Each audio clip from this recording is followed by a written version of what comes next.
পাকিস্তানের রাজনীতিতে আরেকটি বড় ধাক্কা।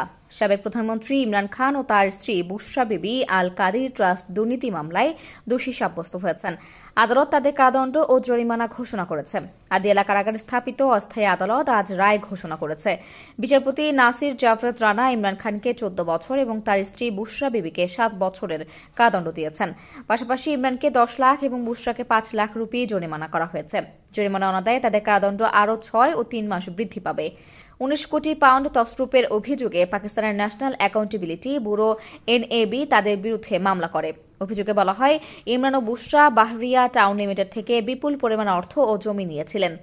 ইমরানের নেতৃত্বাধীন সরকারের সময় যুক্তরাজ্য পাকিস্তানকে যে অর্থ ফেরত দিয়েছিল তা বৈধ করতে এসব লেনদেন করা হয়।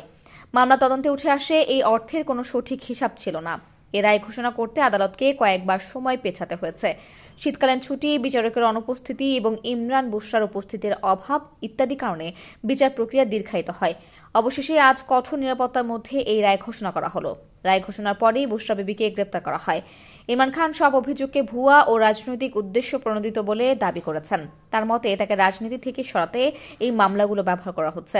এদিকে পিটিআই সরকারের সঙ্গে আলোচনার জন্য ইতিমধ্যে তাদের দাবি দাওয়া উপস্থাপন করেছে। তবে ইমরানের বিরুদ্ধে আরও কিছু মামলা চলমান রয়েছে। পাকিস্তানের রাজনীতিতে এই রায় কতটা প্রভাব ফেলবে তা সময় বলে দেবে। তবে এই ঘটনাকে ঘিরে দেশের রাজনৈতিক অস্থিরতা আরও বাড়তে পারে। আপনার কি মতামত? ইমরান খানের এই মামলাকে কিভাবে দেখছেন? নিচে কমেন্ট করে জানান।